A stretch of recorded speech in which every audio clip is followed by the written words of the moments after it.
Hi, I'm Laura. And I'm Joe. And this is CrimeDivers.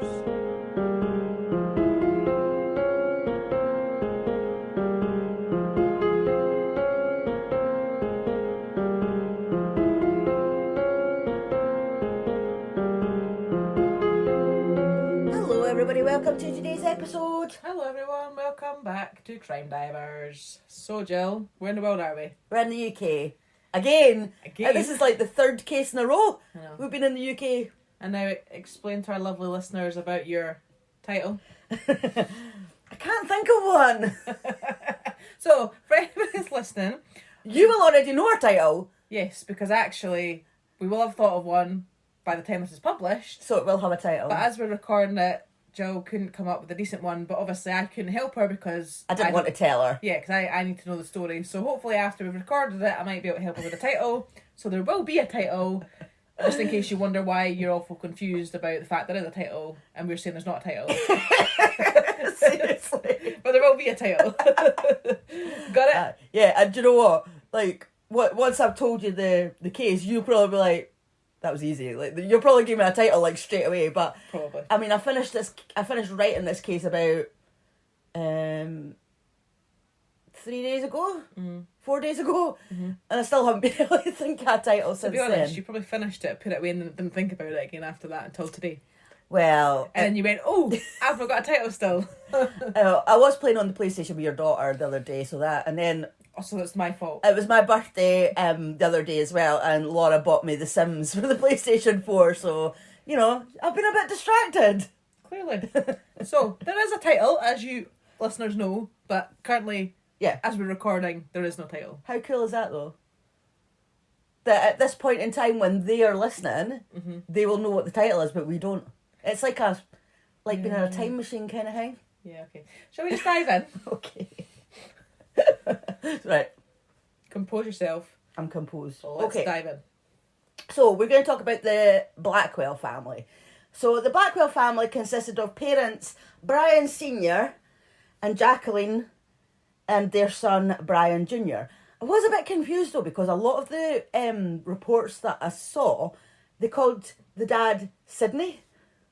Okay, that's not Brian, is it? I know, and I thought, and Like I a tried to nickname? kind of figure out why they were calling him Sydney, and because at one point I thought, am I looking at, is this two different cases that I'm looking at, you know, is there a Sydney Blackwell and a Brian Blackwell, but no, it was like the same case, so I don't know if that, because I'm assuming his name must be Brian Senior because their son's called Brian, so obviously you know Senior and Junior.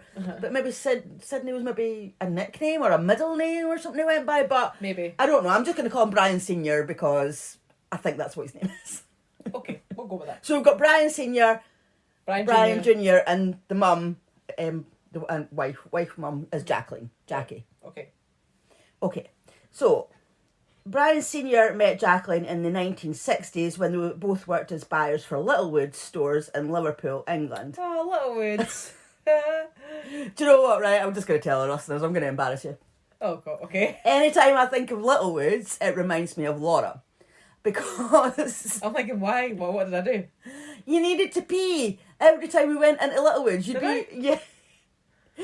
be like a toddler in your buggy, and me and you and Mum would, go into Edinburgh, we'd go shopping, and as soon as we walked in, I mean, like, you weren't, as I said, you were a toddler, you didn't know, like, be able to read the signs or anything like that, but as soon as we went into Littlewoods, you're like, Mummy, I need the toilet, every single time. And luckily there was toilets in Littlewoods. Maybe I liked You must them. have liked the toilets in Littlewoods, I think that must have been what it was.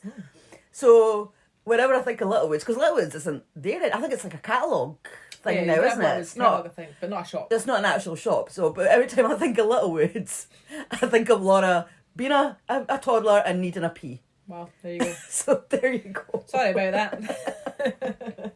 I couldn't help it. And I thought, because when I was writing it, I immediately thought of you. And then I thought, well, I say something. But just because you went, oh, Littlewoods, I thought, yeah, I'm going to embarrass you. Because you actually do remember the shop Littlewoods. So it's fine. Anyway, so that's where Brian and Jacqueline met each other. They worked as buyers for Littlewoods. Okay. In Liverpool. They were both married at the time to other partners, but after knowing each other for 20 years, and by now they were both divorced, they got together. And they had their son in Brian in 1986 and they got married. So Brian was their only kid together, but Brian Sr. had 2 much older kids from his first marriage. Uh-huh. So they lived in a nice quiet village just outside Melling, which is in the northern suburbs of Liverpool. So Brian Jr. was really clever and he was known by his friends as Brains, and it was known by his parents' friends as a very nice, pleasant, polite, bright young man. That was quite a lot. That is quite a lot of a description, but yeah, okay. He was described as an exemplary student and he won a scholarship to Liverpool College. He worked hard at college, he was particularly good at languages and sciences, and he wanted to be a doctor. Good aspirations. Yeah, so the head teacher of the college said, like, he was, like, Brian was one of their high flyers. Mm-hmm. And after college, he was planning on going to study medicine at the University of Nottingham. So, although all was well at school, at home it wasn't so good. Mm-hmm. So Brian was starting to clash with his parents. As they wanted him to have friends, like, more their age than his. I mean, bear in mind, he's like, 17, 18, and they want him to have friends like their age, and they were older. Yeah. That's... yeah, it's a bit strange, and I think they were quite possessive. They liked him going to the tennis club with, like, they were obviously members of the tennis club, and, like, they liked him to go there because probably they could keep an eye on him, knew he wasn't getting up to no good or whatever. Uh-huh. And he had been an under-18s tennis champion. Oh, right, okay. So they didn't like him going out with or, like, hanging around with kids of his own age. But did they not think that they were good enough for him or something? Or just that they might... I don't know. I don't know if they were worried that he was going to... astray maybe? Or maybe. Something? I don't know. I mean, I know you all want your kids to do well and have nice friends and stuff. You don't want them to get in a bad crowd. But, I mean... But you can't wrap them up in cotton wool. Well, exactly. You've still got to let them make their own decisions and, of course, have friends that are round about their own age. I mean, you give or take a few years, it's fine. But, I mean, you want to have, like, friends their age. I mean, yes, you can have, say, family friends that they know and stuff, but I mean, yes, it's a bit strange. You know, like. Well, you think you'd be making maybe friends that are going to study medicine as well at university, so you think those types of friends would be similar to how he is. So yeah, I don't get. I didn't get their logic of what that was all about, but yeah, just okay. Fair enough. Well, not fair enough, but yeah, okay. And like, although I said he was planning on studying at the University of Nottingham, sorry. Brian had actually been accepted at the University of Edinburgh as well. Oh, okay. But he didn't want to go to Edinburgh. As I said, he was planning on going to Nottingham. Mm-hmm. But his parents did want him to go to Edinburgh. Okay. So Brian Sr. even called the admissions officer at Edinburgh University and changed Brian Jr.'s place to there and said, oh, no, he's not going to Nottingham, he's going to Edinburgh. That's terrible. Like, you should never... I mean, obviously when the kids are younger and, they go to... Well, up here they go to primary school, secondary school. I get that. You choose where they go to school here. But once they get older at university, college, that's their choice. Yeah, like, where they go. I mean, obviously, as a parent, you'd obviously want to discuss it with your child and see what is for the best. But ultimately, it's got to be their choice. You can't... Especially when Edinburgh isn't just down the road from Nottingham. I mean, it's quite a... You're sending them basically somewhere where he doesn't know anybody, doesn't know the surroundings potentially. Yeah, the impression that I got was just like they thought Edinburgh was a nicer city, which, I mean, it probably is. I don't know, I've never been to Nottingham, so I can't say. No, I'm just biased because obviously we're from Edinburgh, but yeah, I mean, but so what? Like, if you like Edinburgh so much, you can go and visit Edinburgh while he's in college in Nottingham, I think, because it is his choice. Yeah. It shouldn't be there.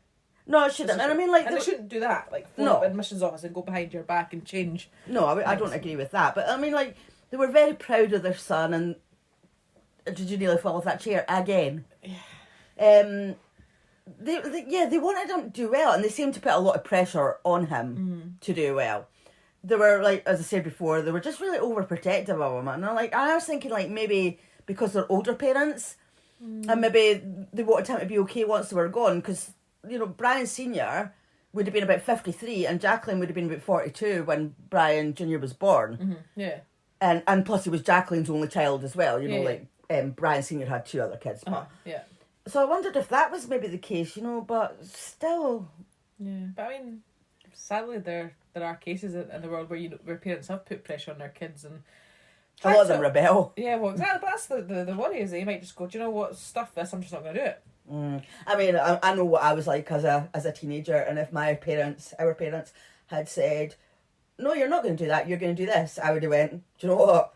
I am going to do that. Like, I don't care what you say. I'm going to do what I want." Totally. So, but anyway, Brian Jr.'s school friends described him as being a little bit cocky and an extrovert, and he was prone to lying, and his lies became more elaborate as he grew older. So he was beginning to build a fantasy life for himself, which would centre around his ability as a tennis player. Because remember, he was a good player. He was, championship under 18s. And he was a good player, but, like, he wasn't in the big leagues. No, no. But he believed that he was far better than what he actually was. Right. And he believed that he could make a career from playing tennis, but that wasn't going to happen. He wasn't that good. No. But he was actually given a sponsorship by a tennis sports firm, but apparently it was like their lowest form of sponsorship. So it was where basically he was just able to buy rackets and equipment at a discounted price. Right. That was basically it. Wasn't much of a sponsorship. Yeah. But Brian was claiming that he was being fairly well sponsored by leading sports firms. One of them being Nike. Just this little old company called Nike. And he was getting to travel to international events. So this is what he was saying, yeah. And it was later found out that he had actually doctored one of the tennis magazine's charts. So, like, obviously there was a chart of the young player standings, and he put himself at number 1 when he wasn't even in any of the charts. Oh, right. So he, doctored it to put himself in number 1, just to impress, as I said, he did it mainly to impress his girlfriend, Amal. Right. So she was 17, and she was a fellow student at Liverpool College. Brian and Amal became friends in 2001, and over 3 years that friendship developed into a romantic relationship. And they both wanted the same things. They were studying the same subjects, and they both wanted to go to Nottingham universities to study medicine. So, but to me, that's quite impressive. Anyway, of course. You're going to study medicine. You're going to be a doctor. To me, that's impressive. Totally. That's goals. If you want to impress a girl, then to me that impresses somebody. Yeah, that would impress me. Totally. Even she's obviously in the same boat. She's doing the same things. So I'd be like, yeah, you're impressing me, and that's really great because we're both on the same level, Totally. But that wasn't. He obviously didn't think that was good enough. So he wanted her to think that he was going to be really wealthy as a successful tennis player. Right.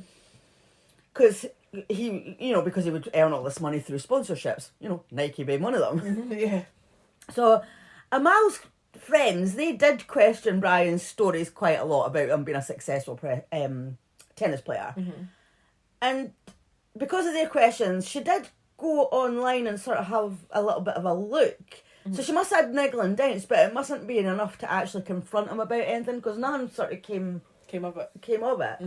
Sorry, I need a drink. A really dry mouth. So I think she was probably just caught up in the fantasy life that Brian had created as a successful tennis player. He was buying her apparently expensive jewellery. But actually, her mum was a bit suspicious, and she actually asked Brian for receipts. Oh, really?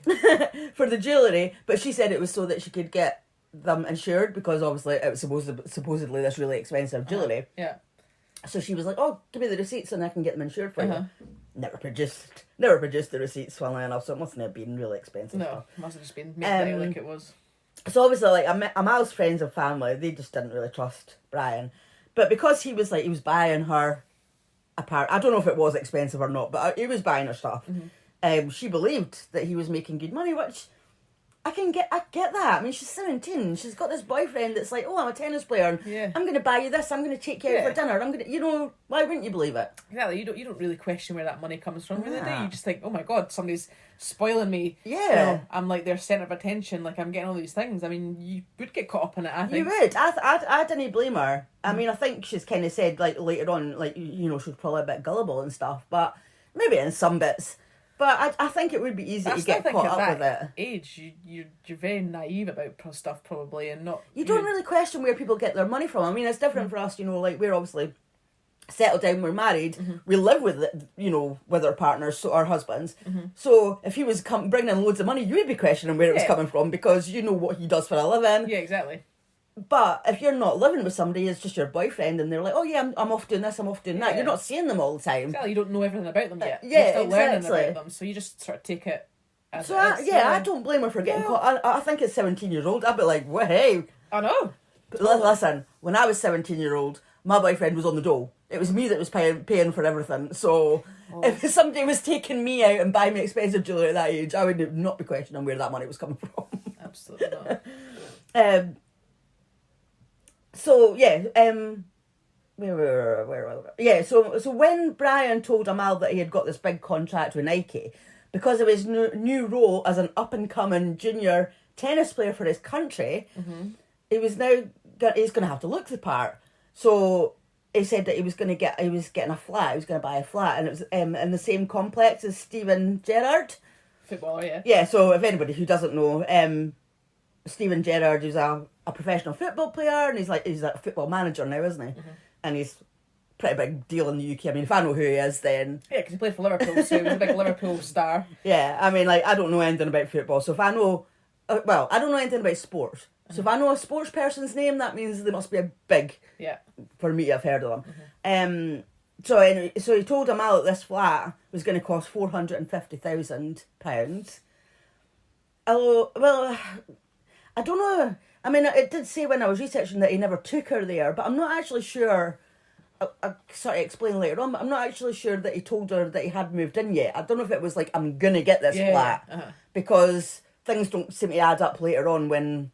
Right. I'll explain it later. Yeah. He then took her with him because he wanted to go car shopping because he needed a car to fit his status as this professional tennis player. He couldn't even drive, didn't even have a driver's license. Right, okay. But yeah, here they were, getting the car salesman to take them on test drives in like flashy cars, and he later told her that he had bought a £60,000 Mercedes. Okay then. Don't know where she thought this car was. You know, there is maybe some bits that you're kind of like, maybe a little bit gullible, but you know. So Amal said, well, you know what, I quite fancy getting a car. So he was like, right, I'll buy you one. Oh, Christ. So he took her to a garage and made arrangements to buy a Ford car. You know, those little... Oh, so he gets a £60,000 Mercedes. And she gets a Ford car. She gets a Ford car. Like, no, I know it's a No, there's nothing wrong with Ford cars, perfectly fine car, but the difference in the price, in the price and the sort of look of it. It's a bit of a difference between a Mercedes and a Ford car. Yeah, totally. But yeah, I'm like, there's nothing wrong with a Ford car. And because the car was delivered a few days later, well, of course she believed him because, like, well, he's bought me a car, so there's the car. Yeah, but I'm sure it probably didn't cost him that much for one of them. I don't know how much it cost. So yeah, so like she was, you know, so she had no reason not to believe him. You know, like they were going to getting the car salesman to take them on test drives, and you know, for a Mercedes, and then see, like, with the whole test drive thing. I mean, like, obviously the person who's buying the car is meant to do the test driving. Yeah, but not all the time. I mean, like, I think that's more of a recent thing in recent years. Just because I thought you would obviously ask to see their driving license to make sure they were able to drive. Yeah, but that's maybe only if they are the one who's driving it. But if you're getting the salesman to drive it, then not necessarily. Personally, I thought the whole point, because I've done test drives for cars that I bought, was because so I got the feel of the car. Well, that see makes if I like sense. to drive it, yeah. But was that always a thing though? Because like that's quite trustworthy to let somebody else drive a car. So has that always been a thing, or did you, when you were going to buy a car, you just got the salesperson to drive it? I don't know. I haven't got a clue. Any test drive I've personally done. Yeah, but you've recently been driving in the last 20 years. Yeah, in the last 20 years. That's a long time. That seems like a long time to me. I don't know. 20 years next year, by the way. Great, well done. I was impressed when you first passed your driving test, but 20 years later, I'm kind of got used to it by now. It's like, you drive, I know you do. Yeah, thanks. Yeah, well, I don't know what the deal with that was, but yeah, I mean, the salesman was driving, so whatever. Okay. That's the way it happened. Okay. And he showered her with other gifts as well. So to her, it was believable that he had all the money that he said he had. Mm-hmm. So, of course, he didn't have the money to buy Amal a car. He actually had to use the money from a fixed rate bond that his parents had set up to fund his education. That's where the money came from. That, because that, I don't know how much a Ford car Mm-hmm. costs, but it's obviously not a £60,000 car. No, maybe like a few thousand. Yeah, I mean, it might have not. I don't know if it was new or if it was used. Yeah. He'd had a payment plan set up. You know, Yeah, we don't know. we don't know, but yeah, he didn't have the money to go and buy it outright from playing tennis. That's kind of the main thing. Mm-hmm. So one day, Brian asked Amal if she wanted to be his PA, and her salary would be just under £80,000. So of course she's like, yeah. So he had a contract drawn up, and she signed it. And then he then wrote her a cheque for £39,000, which was like half of her salary. So it's like, right, well, here's half of your salary now. And I don't know, he must have promised her the rest later or whatever. I don't know. Mm-hmm. Obviously, I mean, it's hard to know all the ins and outs, isn't it, when you're just researching a true crime case. Mm-hmm. The cheque bounced. And I don't know how he managed to get out of that, but he must have had to lie his way out of it. I don't know what his excuse was, but it must have been pretty convincing because she was still with him, you know, like she still believed that he had all this money. I don't know what happened there. No. But Brian's mum, Jackie, she soon realised that money was going missing from accounts in Brian's name. They were all set up for his education, not for him to be spending willy-nilly, you know. I don't know why he actually had access to it, though. You know, if you're going to set up accounts in his name for his education, you'd think, like, you'd maybe have a thing on it that maybe in your name as well, so that he couldn't just go and take the money out. Yeah, because generally that's what happens when you open up accounts for your kids. Like, they're obviously, you're like a trustee of that person, and then I think they get to a certain age when you can also sign it officially over to them solely. But if that was for his education, like, I'm not even funny, but if that was me, I'd be like, well, I would make sure it goes onto your education. Like, I wouldn't allow you to just access it and then dwindle it away on whatever you feel like. Yeah, if that's what I had saved it for, then that's what it would be getting spent on. Well, that was what it was supposed to be for. I mean, maybe they just, because, you know, I told you how his parents' friends described him. So up until this crime, maybe they just trusted him that this money was here for when he needs it, and they didn't expect him to go and just take the money out willy-nilly. Yeah. But personally, because I know how bad I was with money when I was younger, I would never trust a teenager. Yeah, you wasted your savings, didn't you? Oh, aye, totally. So, like, the Blackwells had saved heavily for Brian's education, and the money was spread out between, like, a few savings accounts. And they were concerned about his spending, and they confronted him. But again, somehow he must have managed to, like, smooth it over. You know, I don't know, probably apologise and promise to stop spending it. I don't know. Yeah. You know. Again, we don't know the We don't know the ins and outs, nah. So, by spring 2004...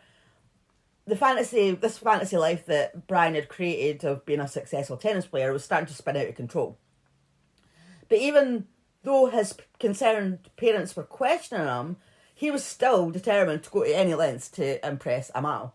So, like, he would forge? That's a hard word. Forge. I say forge. Forge. Oh, no, but the more we say it, the weirder it's going to sound. So he would forge documents to make her think that he was being sponsored by Nike, and like he was just really good at lying. Like he never seemed to like trip himself up, you know, like normal people do when they're lying. They usually manage to forget what they said or whatever, but he would always remember what he told her. But later it was discovered that he made notes of his conversations with her, so that he could refer back to them. Yeah, so he was clearly making sure that he remembered what he said in previous conversations, and I was like, what kind of relationship is that? That you can't just have a spontaneous relationship with your girlfriend without having to make notes and write it down? I mean, nah. It just seems like a whole load of hassle to me. Oh, yeah, exactly. Like, I'm sure, like, Amal would have actually just liked you for what it was. For what you were, and for what you were trying to achieve in your medical side of your you know... Well, that must have been what's attracted her initially. Because they had something in common. Yeah, like, that's how they met each other. They've been friends.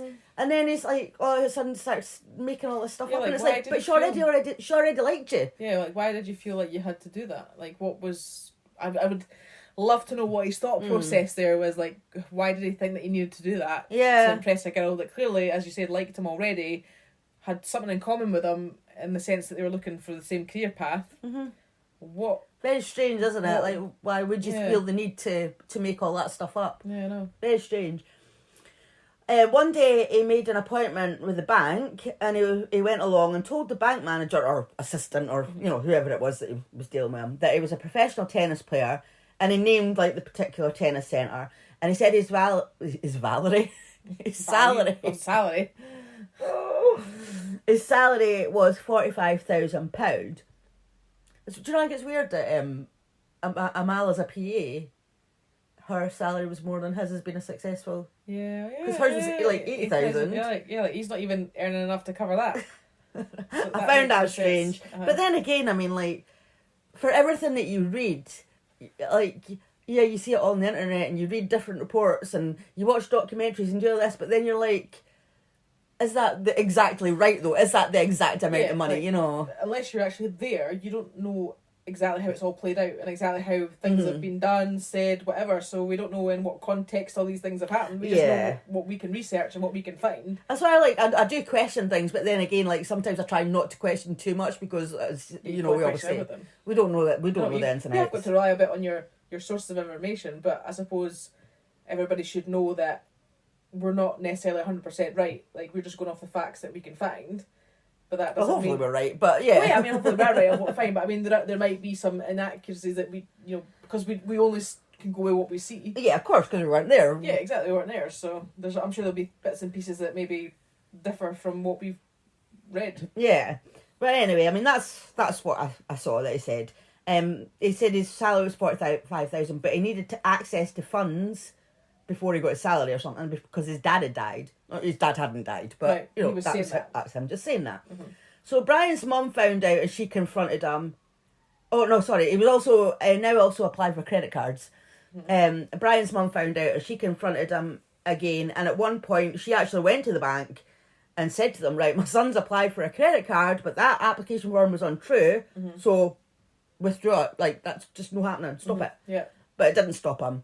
He just applied for another card, another, and actually ended up applying for 13 credit cards in his parents' names. Wow. So nothing was stopping him, like. Because did he get them all? And I don't know if he got them all, but he was obviously, he was getting access to money, so he must have been getting some. Because, as I said, he was still treating Amal and spending money on her. So, and he was getting more and more adventurous in his lies. He told Amal he was going to play in a tennis tournament in Milan at the end of May 2004 and asked if she wanted to go with him. Of course she said yeah. But at the last minute, he told her that she couldn't go, and he said that players weren't actually allowed to take their girlfriends. So she was left behind. Right. Where he swanned off to Milan and played tennis. Right, okay. So he wasn't at college for like 3 days, and then she got a text from him saying, "Oh, I'm just about to go on court. Wish me luck. Oh, and I just met Roger Federer," another person who I don't know who is. That's a famous tennis player. Very famous tennis player. Yeah. So she's like, wow, like Roger Federer. He's like massive in the tennis world, isn't he? Of course, yeah. So obviously she was upset that she didn't get to go to Milan and get to meet Roger Federer. Mm-hmm. So to make it up to her, Brian said he was due to play in Florida in the summer, and he would definitely take her that time. Right. So when he got back from Milan, they spent a few weeks planning the trip to Florida and what they were going to do when they got there. So obviously he'd be playing tennis, but they would also have other time to do stuff. Mm-hmm. So Amal was like so excited, obviously, but Brian must have been wondering how the hell he was going to pull this off. Well, I'm wondering how the hell he's going to pull this off. So on the 25th of July 2004, at about 11 a.m, Brian booked 2 tickets from Manchester Airport to JFK Airport in New York for himself and Amal. So he booked business class tickets, which would have been about 4 or 5 grand, and he used his dad's credit card to pay for them.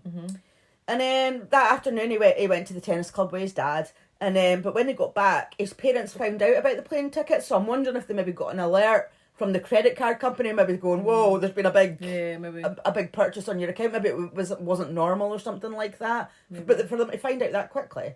Yeah, but then I'm wondering, like, because obviously I know you said they applied for credit cards in their names, but then, like, was it one of those credit cards that he used, or? I don't know. He just said his dad's credit card. I don't know the ins and outs of it, but his mum had found out by the time they got back. Right. So they confronted him and he told them that he had promised Amal this holiday. You know, so he was like, I have to go, like, I promised her. And they were like, no. I mean, they sound like they're a bit sensible, hey? No. Yeah, I know. I feel a bit bad because earlier on we were kind of like saying nasty things about him being overprotective and stuff like that. But I mean, they did save for his education, and you know, they did look like they did. They might not have done. I mean, parents are parents. There's no right or wrong.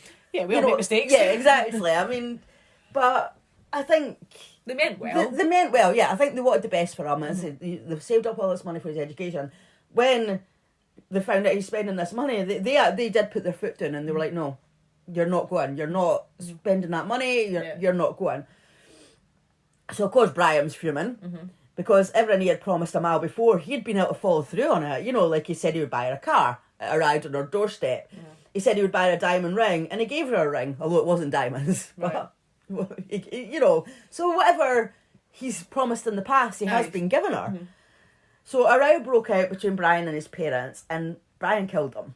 Oh. So... Oh, I wasn't expecting that. Oh, you know. No. You're usually quite intuitive, and I thought you were... I didn't actually realise that's where we were heading. Right. Yeah. So he hit his 71-year-old dad over the head with a claw hammer and stabbed him 30 times. Oh, my God. With a 10-inch carving knife. Jeez. He knocked his 61-year-old mum unconscious with the hammer before stabbing her in the head and chest about 20 times. That's awful. That's like an angry rage attack, isn't it? It's like, oh, you're not giving me money, you're not letting me go on holiday, so I'm just going to have a massive tantrum and kill you. That's horrendous. So Brian then burned the clothing that he'd been wearing in an incinerator in the garden. Amal was waiting for him at her house as I must have been staying at her house the night before the flight. And she was starting to wonder where he was. So she phoned a couple of times and he must have gave her some excuse about running late. A taxi had arrived to pick Brian up. So obviously that must have been pre-booked. But he didn't go out to it. So Amal, she phoned for another taxi to pick Brian up. So he did go to that one. So Brian brought his luggage out and even went back into the house to pretend to say goodbye to his parents. Like, so the taxi driver would see him going in and saying bye. And then he got in the taxi to go to Amal's and just left his parents in the house. The taxi driver later said, like, you would never know that Brian had just committed murder. He just seemed normal. They had a normal conversation. Perfectly calm. Nothing out of the ordinary. Just a guy getting a taxi at his girlfriend's house, you know. Maybe talked about their holiday or, you know, just normal. So Brian and Amal flew to New York the next day. Remember, Amal obviously doesn't have a clue what's went on. So they flew to New York the next day. Brian had arranged for a limo to pick them up from the airport and take them to one of New York's most luxurious hotels, the Plaza. I'm kind of confused though, because I thought they were meant to be going to Florida, so why did they book New York? I kind of missed. Well, they were going to Florida, but they planned a few different destinations on the trip. Sorry, my fault. I was like, I thought they were going to Florida. And now they're in New York. Yeah, sorry. They're still going to Florida, but... All right, okay, they're going to New York first. Yeah. So the Plaza, sorry. Yeah, the Plaza, which I was like, oh, that is expensive, because I remember on Friends when Monica and Chandler got engaged, they were like, oh, let's go for drinks at the Plaza. And they all got dressed up and everything. So he had booked one of its top suites overlooking Central Park. For dinner, he ordered a meal of lobster, oysters and caviar and told her that the next morning she could go shopping in Fifth Avenue, which is one of the most expensive shopping streets in the world, and buy whatever she wanted. Okay. They ate in fancy restaurants, and a bill that was later recovered from one of their meals, and it cost, I don't understand this at all, right? This meal cost $3,792.07. How could you get a meal that's that expensive for two people? Shit. That's ridiculous. That's disgusting. I'm like, no matter how much money I had in the world, no, I think that's crazy. still go to McDonald's. Yeah, exactly. I'd probably enjoy it more than lobster and I don't like lobster. I don't like lobster either. No. So you know, like caviar. I don't think I would like caviar. I haven't tried it, but what is it like? Is that no fish eggs or something? Fish eggs or something. Yeah, it wouldn't appeal to me. No, but I just nah. But yeah, I mean, like, if just because you're rich doesn't mean to say you have to eat. It must have been like like buying expensive bottles of champagne and stuff. it must have been, but I mean, oh, that's crazy. no. So they also went to San Francisco, Miami. See, I told you we went to Florida. Miami's in Florida, isn't Miami, it? Florida. I was just going to say. Yes. I was just waiting for I thought she's going to tell me I've got that wrong. Yeah, Miami, Florida. And Barbados. Oh, right. So now, remember, the whole point of this trip was because Brian was supposed to be playing tennis in Miami. Uh-huh. So obviously he had to make some excuse as to why he wasn't playing. Mm-hmm. So he told Amal that he couldn't play because the weather didn't suit it. And the tournament was cancelled. Huh? Yeah, that's exactly my face. Like when I read it, I was like, "What? The weather didn't suit it." Right. Okay. So the tournament was cancelled. But I'm thinking, okay, if the weather didn't suit it, why are you having it why is the tournament in Miami anyway? Why not have it somewhere where the weather would suit it? Well, it's out, and I'm not being funny, but tournaments aren't hosted necessarily because of the weather. Like, I mean, I don't know. I don't even know what the weather was like. Okay. But I'm assuming it must have been hot because. Where are we? May, June? Mm. We've been to Florida. When we went to Florida, we went in June. It was roasting. Mm-hmm. Yeah. So, do you not play tennis when it's hot? Well, I don't know. I mean, I know the US Open tennis wise is played in, is it September, October I don't time? know. So it is a bit cooler maybe. Yeah, In but September it's played because when me and Mum went to New York in September it was on. So they play that in September, which is still Right. warm, but not their hottest months, I Yeah. suppose. I mean, like, the thing is though, right? If it was a weather thing, they're going to know typically what the weather is like So in they wouldn't Miami organise at that time of year. Yeah, so that's So the tournament wouldn't be hosted at yeah. that time I of mean, year. we know there wasn't a tournament in the first place, but the Yeah. fact that he's been making that up, If he was it's going like to think of it properly, then that should not have been the excuse. yeah, exactly. You could have just said he picked up an injury. I mean, there's loads of excuses. I mean, that you could have said, "Oh, I've hurt my ankle." Or I've yeah, hurt my I don't arm. feel well. Exactly. Or You could rake something. I don't know. There yeah. could be plenty of excuses, but Yeah. the weather, yeah, that's strange. it very is. That very is. Very is. Very much is. So they had an amazing holiday, and at no point did Amal have any clue that anything was wrong with Brian's parents, because a few times during the trip he pretended to call them. So he's actually sitting right next to her, on the hotel phone. Oh, hi, Mum, hi, Dad. No, That well, is- that's oh. awful.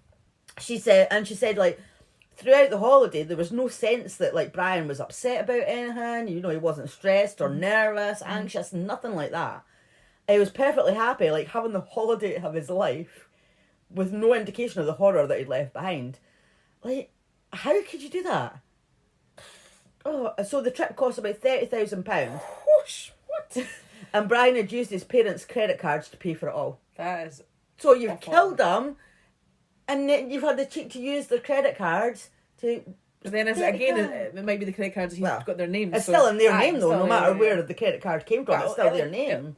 Yeah, exactly. But That's just horrendous. So when they got back to the UK, they went straight to Brian's parents' house.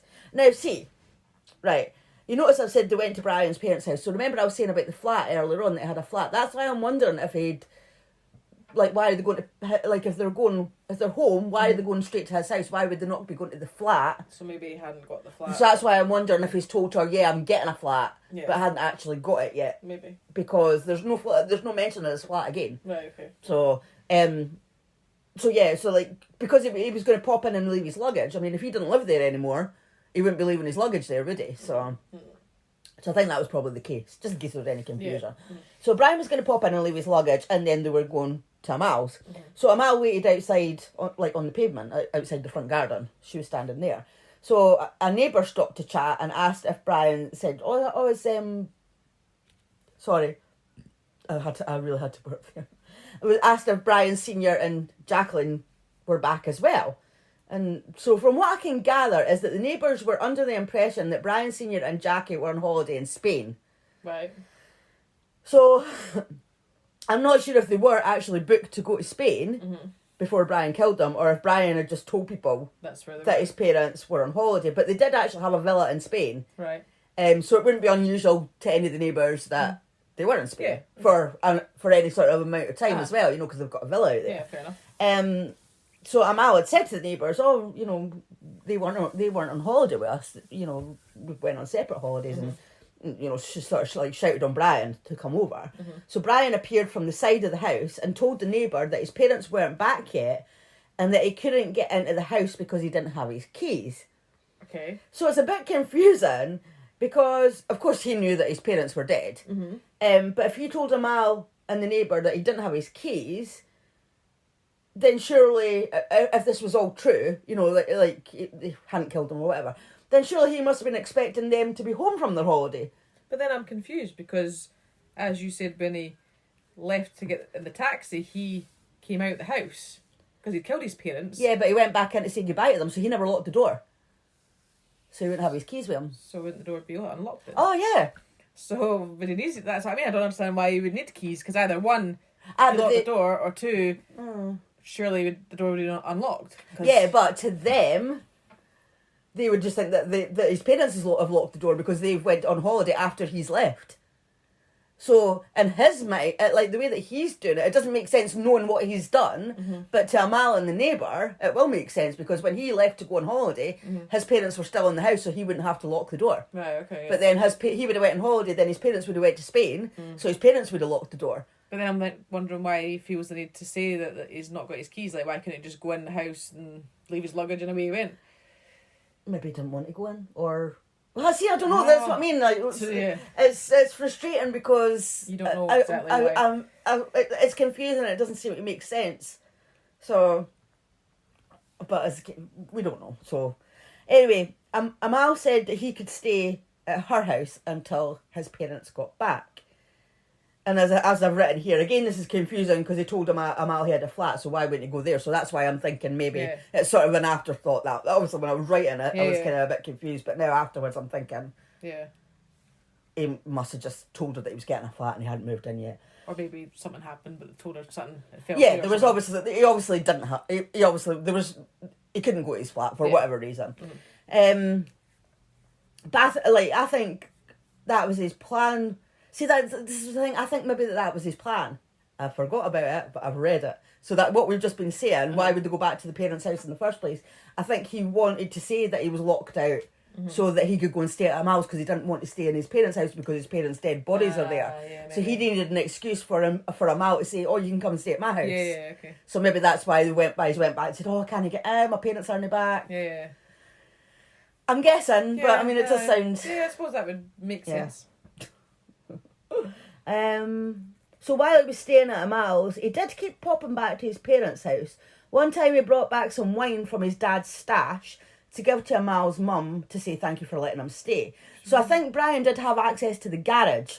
Because I was supposed to say, so if he was popping back, then why did he need to keep staying at that? No, I think he had access to the garage. There was mention of like something about the car or something like that, but then I was like, oh, he can't drive. It was a bit confusing. So I was wondering if he's told Amal that that's where the wine is kept, or maybe it was kept in there, I don't know. But that's where he's got the wine from. It's from the garage. Right, okay.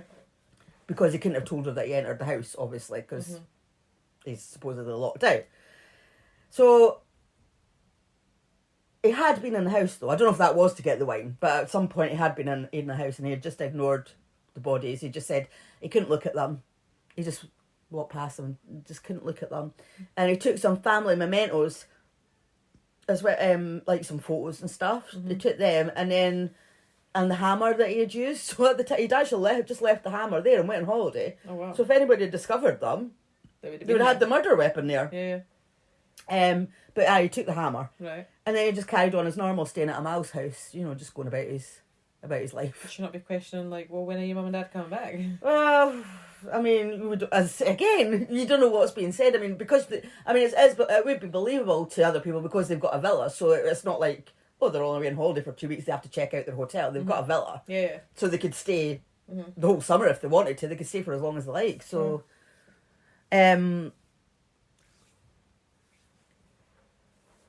right, hang on, I've lost my place.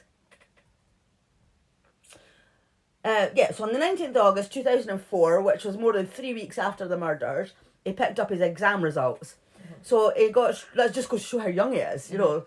He'd got straight A grades and he was delighted and happy, but he told his teachers that he wasn't happy with his parents because they hadn't been there with him to go and get his results, and he felt that they had let him down because, you know, they go to school to pick up the results. Well, I mean, funny, buddy, but that's your own fault because you've killed him. I just thought, really? How could you say that? Honestly. So he must have been wondering all this time what he was going to do with his parents' bodies, because it's like, you know, somebody's going to notice sooner or later. So one day he went into like another village and he approached 2 young men and he offered them money to burn down his parents' house. So one of them actually thought that Brian was an undercover police officer. He said he just looked like he didn't fit in, and they knew he wasn't local.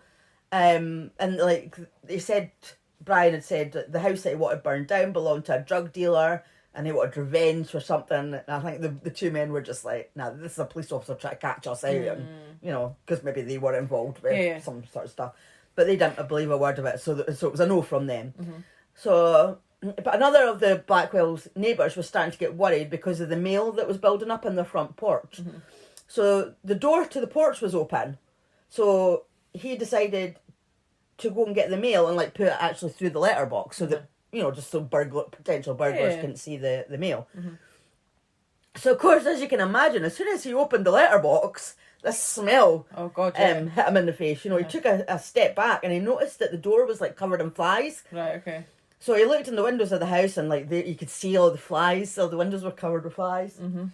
And he went into the kitchen window and he looked inside to see if he could see anything. So he'd never been in their house before. So when he looked at the floor, he assumed that it was like black lino on the kitchen floor. Yeah. Until he saw it moving, and he realised that it was covered in flies. So that's how bad it was. You couldn't see the floor for the flies. God, yeah. So he went back to his house and phoned the police. So the police arrived within 20 minutes and gained entry to the Blackwell's house, which they thought might have been burgled because there was some broken glass at the side of the house. So, of course, as soon as the police got inside, they could see they were looking at a crime scene. The bodies of the Blackwells were in the same place as Brian had killed them. So he just killed them and just left them there, basically. He hadn't attempted to move them, and they'd been there for 6 weeks by now. Oh, they've been decomposing badly. Yeah. So at first, the police thought it had been a burglary and the occupants of the house had been shot. I don't know why they thought they'd been shot, but I think they just couldn't tell exactly because of the Position. Why are words so hard for me sometimes? So they'd have to wait till the postmortems were carried out before they would know the cause of death. So police wanted to find Brian to inform him of his parents' death. Of course. And they tracked him down to Amal's house where he was still staying. So 2 officers broke the news to him and he reacted like you would expect from somebody who'd just been told that their parents were dead. He was shocked and upset, but then he was like, no, like, it can't be, you know, they're in Spain, you know, so he was like putting on the disbelief and, you know, he put on a good act. Yeah. So they didn't suspect him in the slightest at first. But then police started to get suspicious when, like, just totally out of context, Brian asked one of the officers if prison was cold. Oh. A really random question. Although prison so. does look cold when you see it. It does always on the look telly. cold, yeah. But yeah, so he must have given them more reason to suspect him as well, like, but you know, that was part of it. And the following day he was arrested for the murder of his parents. Right. So even in the police station though, he seemed very sure of himself that he could like lie his way out of it. Well, and police done a good job so far. Well, yeah. And his lies. Police think that he probably felt that he was cleverer than the officers that were interviewing him. There's a recording of him and he says, quote, I'm here obviously because the police suspect me of doing this. I've been asked a number of what I consider to be slightly... Say again. I've been asked a number of what I consider to be slightly irrelevant questions. The reason I was arrested was because I admit going to the house as other people have been up to the house. So obviously in my mind, I'm wondering why they haven't been arrested. Right. But I think I've proven that I've not been there when it's happened. And obviously, if I wasn't here to do it, then I shouldn't be held. End quote. So, and it just kind of came across the way that he speaks was very well spoken with them. And it just came across as if he was telling the police what to do. Like, look, I'm clever. I didn't do it. Yeah. Why am I here? Yeah. You're not doing your job properly. You know, that was the kind of way that he came across. And then while Brian was being held in custody, police were carrying out like round-the-clock searches of the Blackwells and Amal's house as well for evidence that would lead them to the killer. So a bag was found which belonged to Brian, and in it was a hammer and a set of keys to the house. So, funny that he did have his keys to the house. And Brian always maintained that he couldn't have gained access to the house because he didn't have the keys for it. He said it had all been locked. So it's like, really? Yeah. Are you sure now? So officers confronted Brian with this, and they changed their interview tactics, and they changed the interview team. So they wanted Brian to like consider this important piece of evidence while being unfamiliar with the people who were talking to him. Because he was obviously thinking he was big and clever speaking to these people. So they're like, nah, we're going to change it up. So they was then interviewed by 2 different people, and during the course of that, Brian then confessed. So they must have kind of given him a bit of a wobble. So on another recording of him, he said, quote, I had during the day been putting pictures up on my wall. I'd just come into the lounge when we started having a discussion. It got to a violent stage in the arguments with my dad, where I obviously felt under pressure to push back. So he's saying that his dad started it. And then I struck him with the soft side of the hammer, the part you hammer a nail in with. That knocked him back slightly. It was a split reaction. My mum was in the kitchen, obviously heard the commotion and everything. She came in with a carving knife. And so he was describing that his mum came in with a carving knife and she was holding it up in a stabbing motion, obviously for self-defence. I swung more than anything, swung the hammer just to get myself free. I'm not sure exactly who I struck, where, how many times or anything, and I remember I did take the knife. I just remember my dad lying in his seat.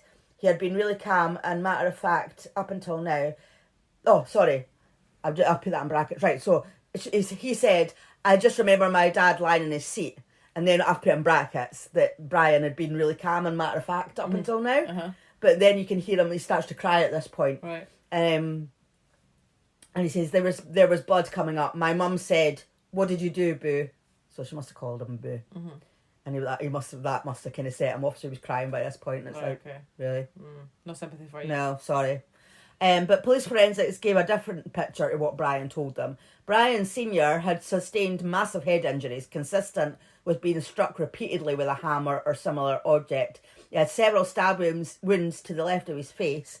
He'd suffered stab wounds to the upper chest, and significantly, he'd suffered stab wounds and slash wounds to his arms and hands. And the forensics opinion was that those marks from Brian Sr.'s hands and arms were entirely consistent with defensive injuries. So it's apparent that he was the subject of a savage and violent attack while he was sat in his chair. So Brian Jr., he was making it that he was just defending himself. Like, if he's sitting down in his chair, then he's not exactly posing a threat, is he? Exactly. Like, and there was like no sign of a fight whatsoever. Like you would expect. Like if his dad had attacked him and he was fighting back, like why wasn't like maybe a chair's knocked over or you know, ornaments on the floor, you know, some kind of sign of a struggle. You know, but yeah, say like he's sitting in his chair, so I can't see that being self-defense. I don't believe that one. So back to the recording, Brian Jr. said, quote, I spoke to him for a bit and told him I still loved him. I thought, oh, you still loved him, even though you did that. Not him, you did that, but it's all right, I still love you. Oh, fuck off. Aye.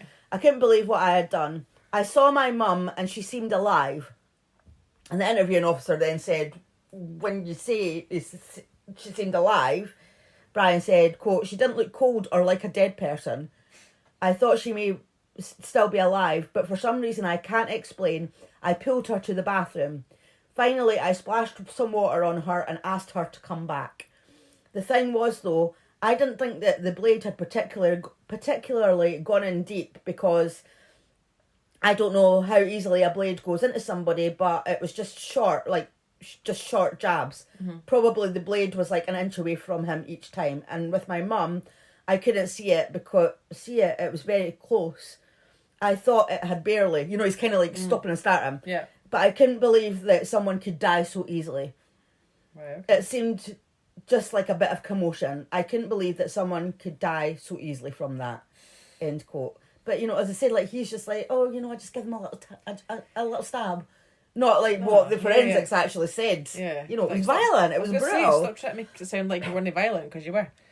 So 2 days after his arrest, Brian was charged with his parents' murders. People who knew the Blackwells just couldn't believe this intelligent, quiet, polite young man could be responsible for such a brutal crime. The prosecution were putting forward that he was somebody who killed his parents for reasons of financial greed, but they were faced with a surprise twist when they received the psychiatric reports. The reports concluded that Brian was suffering from NPD, so that's narcissistic personality disorder. which made him obsessed with fantasies of success, power, and brilliance. They said that the brutal killings were the result of a narcissistic rage and not premeditated murder. So Professor Jeremy Cold, who's a psychiatrist, said, quote, "We ultimately don't know what prompted him to kill his parents.